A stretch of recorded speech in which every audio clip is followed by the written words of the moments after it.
Hola, bienvenidos al Polimedia de presentación del tema 3, de segunda parte. El objetivo de este Polimedia va a ser conocer qué es la memoria a corto plazo, pero en cuanto a su estructura. Vamos a ver la estructura de la memoria a corto plazo. La memoria a corto plazo es en la memoria a corto plazo se produce un procesamiento, ¿vale? Una serie de procesos que permiten el almacenamiento temporal de la información necesaria para cualquier actividad cognitiva compleja, ¿vale? Atkinson y Shiffrin propusieron que era un sistema de capacidad limitada para el repaso de la información antes de ser transferida a la memoria a largo plazo, ¿vale? Pero esto es una concepción que se ha visto que es limitada, ¿vale? De la memoria a corto plazo. La memoria a corto plazo es más compleja. Posteriores propuestas de conceptualización de la memoria a corto plazo, pues como la de Baddeley y Hitch, han sido como la que tenéis ahí, ¿vale? Como un sistema de memoria de trabajo central, ¿vale? Un sistema de memoria para trabajar la cognición, todo el sistema de memoria, que mantiene activa distinta información interna y externa, mientras que se realiza un amplio rango de tareas, ¿vale? Por lo tanto, ya pasamos de una conceptualización más limitada a una conceptualización más compleja de lo que será la memoria a corto plazo, que implicaría diferentes tareas, ¿vale? Y que implicaría un claro objetivo en cuanto a memoria de trabajo, en cuanto a un sistema que utiliza la mente para trabajar, que utiliza la memoria para mantener información activa. Baddeley y Hitch, para comprobar esto experimentalmente, que la memoria es un sistema más complejo que el que estaba postulado previamente, pues propusieron una hipótesis, y era que si la memoria de trabajo, la memoria a corto plazo se utiliza para tareas de amplitud de memoria, ¿vale? Y la memoria a corto plazo participa, por ejemplo, en el razonamiento, en la comprensión del lenguaje, en el aprendizaje, la realización de una tarea de amplitud de dígitos, ¿vale? Consumirá gran parte de la capacidad disponible en la memoria a corto plazo e interferirá, o producirá un efecto de interferencia en la tarea principal, ¿vale? Si tanto tarea de amplitud de memoria como tarea de razonamiento, por ejemplo, utilizan este sistema de memoria a corto plazo, pues con dos tareas realizándose a la vez, pues se vería una interferencia entre ambas. Se propuso a los sujetos que realizaran una primera tarea, ¿vale? Por ejemplo, una tarea de razonamiento, como la que sigue, ¿no? A sigue a B, y posteriormente se presentan las letras A, B. A sigue a B. Bueno, en este caso, ahí pone que sería correcto, pero sería incorrecto, ¿vale? A sigue a B, en este caso sería incorrecto. Y como tarea secundaria se propondría a los sujetos realizar una tarea de amplitud de dígitos, es decir, mantener, mientras que estaban haciendo la primera tarea, mantener activos una serie de dígitos, una serie de números, ¿vale? Mantenidos en la memoria de trabajo. Y la interferencia observada en la tarea primaria demuestra que ambas tareas implican el mismo sistema, ¿vale?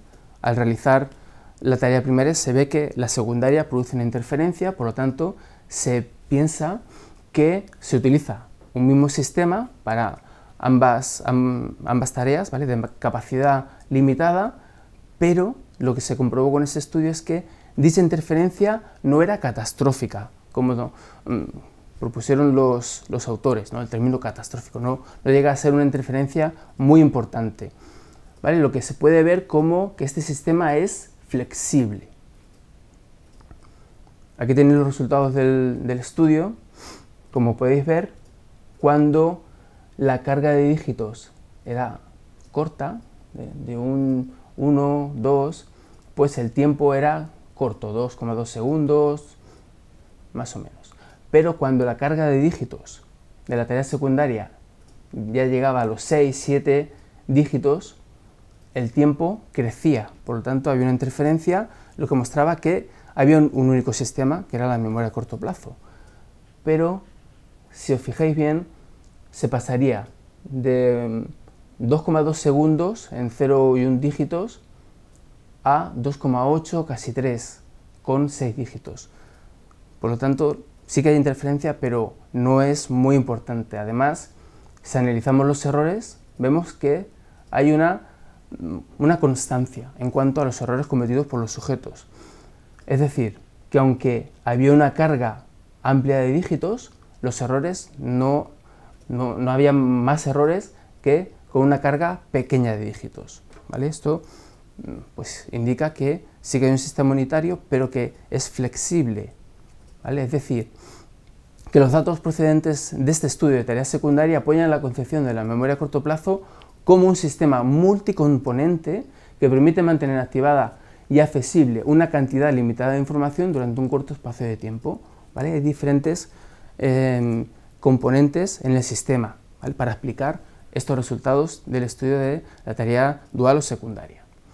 Estos componentes serían el ejecutivo central, que tendría una función de control, el lazo fonológico, que almacenaría información y repaso, ¿vale?, almacén y repaso de información fonológica, una agenda visoespacial, que almacenaría y también se podría repasar información visoespacial, y un retén episódico, donde se almacenaría información, ¿vale?, de los dos componentes y también representaciones de la memoria a largo plazo, ¿vale?, representaciones episódicas.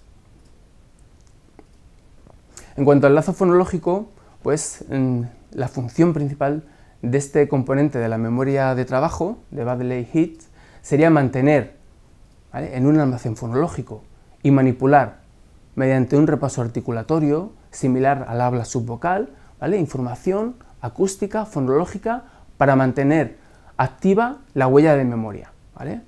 Esto sería un sistema relacionado con el lenguaje, ¿vale?, utilizaría códigos lingüísticos. Además, puede recodificar estímulos visuales en un formato fonológico, ¿vale? Lo que percibimos por la vía visual lo podemos traducir en un formato fonológico. Hay una serie de hallazgos empíricos que apoyan la existencia de este lazo fonológico que funciona con estos códigos similares al lenguaje, con códigos lingüísticos. Aquí tenemos una serie de estudios, de datos que lo apoyan. Por ejemplo, ya que el lenguaje se procesa de manera secuencial y la información se va produciendo como por trozos, ¿no?, que se procesa una parte de información, desaparece, se pierde, para que entre la siguiente para poder procesarla. Por lo tanto, hay una amplitud limitada en el procesamiento del lenguaje, de estímulos lingüísticos. Eso se ha comprobado, ¿vale?, con estudios de recuerdo serial de dígitos, ¿vale?, y se ha comprobado que el límite estaría entre 6 y 8 dígitos, ¿vale? Esto muestra que el lazo fonológico tendría una amplitud limitada. Además, se ha comprobado un efecto de similitud fonológica, ¿vale?, que las series que eran similares en cuanto al sonido, a la fonología, B, P, D, T, C, se recuerdan peor que series que son diferentes, que tienen un código fonológico diferente, L, V, R, Y, G, ¿vale? Las primeras, pues la huella de memoria sería más débil o habría más posibilidad de confusión, y las segundas pues implicarían una codificación pues más importante porque la fonología es diferente. Pero la similitud semántica se ha comprobado que no tiene efectos, ¿vale?, a diferencia de la similitud fonológica. Además, se ha comprobado un efecto del habla no atendida, es decir, mientras se estaba realizando el recuerdo inmediato de palabras presentadas visualmente, ¿vale?, se comprueba que si se presenta de manera simultánea material hablado, ¿vale?, aunque sea sin sentido o aunque sea en otro idioma diferente de la lengua del sujeto, ¿vale?, se ve cómo se deteriora ese recuerdo de las palabras presentadas visualmente, ¿vale?, cuando hay de manera simultánea, cuando se presenta de manera simultánea información hablada, mientras que la persona codifica información visual. Además, se ha comprobado que las palabras más largas pues se codifican peor, ¿vale? La amplitud de memoria disminuye conforme aumenta la longitud de las palabras, porque se necesita más tiempo para codificarlas. Y también hay un efecto de supresión articulatoria que implica que si se impide el repaso articulatorio, es decir, subvocal, ¿vale? Articulando repetidamente alguna palabra irrelevante, ¿vale? Por ejemplo, él, si la persona va repitiendo esa palabra insignificante, pues la amplitud de memoria disminuye, ¿vale? Pero cuando el material es visual, se elimina el resto de efectos que hemos comentado, o sea, el efecto de similitud fonológica, el efecto de habla no atendido y el efecto de la longitud de la palabra, ¿vale? Pero el efecto de supresión articulatoria es interesante porque cuando, por ejemplo, una persona tiene que codificar un material para aprenderlo, ¿vale? Tiene que repasarlo, ¿vale? Pero si está produciendo una palabra que es irrelevante, ¿vale? Pues no se produce esa codificación fonológica, ¿vale? Y se afectaría lo que es la amplitud de memoria en cuanto a esta situación experimental.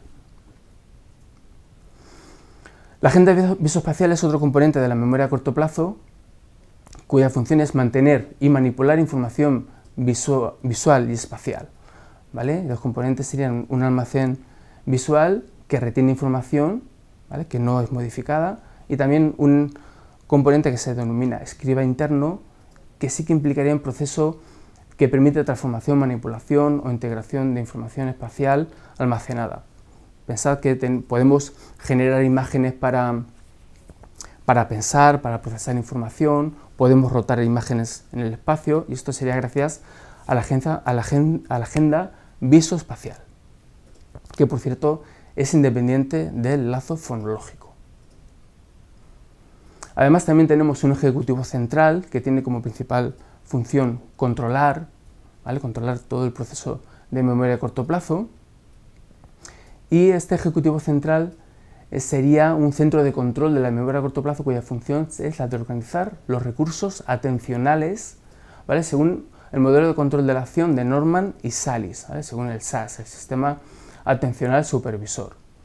Hay tres formas de controlar la atención cuando se está realizando una serie de actividades de procesamiento, ¿vale? Un modo totalmente automático, ¿vale? Cuando estamos aplicando esquemas o hábitos muy aprendidos, por ejemplo, si vamos conduciendo en una carretera que conocemos muy bien y bueno, es un recorrido que no implica problemas y que conducimos de forma automática, incluso a veces no nos acordamos de un tramo porque hemos conducido sin prestar ningún tipo de atención. Otro modo sería parcialmente automático, otro modo de control de la atención, ¿vale? Sería parcialmente automático, que es el que se pone en marcha cuando hay que resolver un conflicto, pero se realiza de forma más bien automática. Por ejemplo, vamos conduciendo y vemos un coche que podría invadir nuestro carril, entonces de manera más o menos automática decidimos frenar o cambiar de carril. Por contra, también hay la forma controlada de resolución de conflictos, ¿vale? Que aquí sí que implicaría una activación del sistema atencional supervisor, ¿vale? Desplegando acciones deliberadas y conscientes. Por ejemplo, si giramos la esquina con el coche conduciendo y vemos un accidente, por lo tanto, dejamos de pensar lo que estábamos pensando y entonces activaríamos comportamientos que serían necesarios dado esta nueva situación y empezamos a desplegar recursos de forma consciente y deliberada. Frenamos, paramos y realizamos las actuaciones que tenemos que hacer dada la situación que tenemos delante.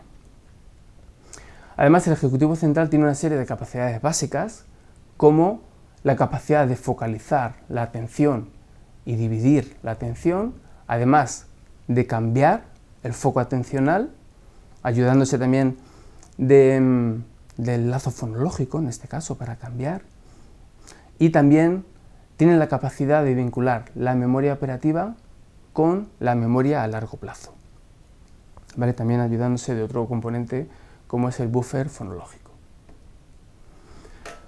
Aquí tenemos este último componente de la memoria a corto plazo, del modelo de Baddeley-Higgs, y que inicialmente el modelo constaba de 3 componentes solamente, pero había una serie de datos o de investigaciones que mostraban que con este sistema triple pues se quedaba corto para explicar diferentes situaciones experimentales o diferentes resultados de algunos experimentos. Por ejemplo, cómo interactúan la memoria a largo plazo y la memoria a corto plazo. Se ha comprobado que la amplitud de memoria inmediata de palabras que no tienen relación pues sería hasta 5 aproximadamente. Pero las palabras que sí que estarían relacionadas, que se presentan mediante frases, mediante oraciones, pues aquí se comprueba que la amplitud de memoria pues es de hasta 16 palabras.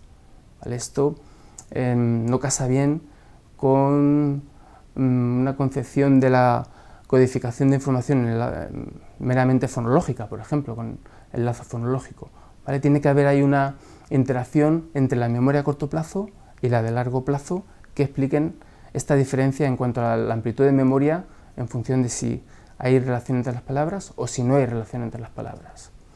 Además, otro problema era explicar cómo y dónde se combina la información del lazo fonológico con la información visoespacial. ¿Vale? En una tarea de dígitos, de amplitud de dígitos, en la que la persona tiene que mantener una serie de números, ¿vale?, activos, pues llega un momento en que cuando hay muchos dígitos que tiene que mantener, pues necesitaría la activación tanto del lazo fonológico como de la agenda visoespacial para conseguir, por ejemplo, mantener la memoria a corto plazo hasta 7 dígitos. Y para explicar estos resultados o estas controversias, Baddeley propuso un cuarto subsistema, ¿vale?, que se conoce como el buffer episódico. El buffer episódico pues, es un sistema separado de almacenamiento de información, ¿vale?, que puede almacenar hasta 4 ítems y que utiliza, y esto es muy importante, utiliza un código multidimensional, tanto fonológico, visoespacial, etc. ¿Vale? Y supone un vínculo entre el lazo fonológico, la agenda visoespacial y la memoria a largo plazo. ¿Vale? Confluyen estos 3 componentes de la memoria en el buffer episódico. Además, también es una conexión funcional entre los otros 2 subsistemas, entre el lazo fonológico y la agenda visoespacial. ¿Vale? También sirve de comunicación, ¿vale?, de interfaz entre el lazo fonológico y la agenda visoespacial. Se accede a él mediante experiencia consciente, ¿vale?, de forma consciente. Es episódico porque forma escenas integrando información de la memoria a corto plazo, largo plazo y de la percepción, ¿vale? Forma escenas y episodios. Y está controlado por el ejecutivo central, ¿vale?, por medio de la atención. Y se accede a él por el resto de componentes del modelo de memoria operativa de Baddeley-Higgs. Aquí tenéis una representación gráfica, un esquema del sistema de memoria operativa de Baddeley-Higgs con los 4 componentes, con el ejecutivo central, con los recursos atencionales que aplican el resto de componentes, el lazo fonológico, ¿vale?, con sus subcomponentes también, la agenda visoespacial y el buffer episódico, cómo se comunican los diferentes componentes y el tipo de información que implica cada uno de ellos. Muchas gracias por vuestra atención.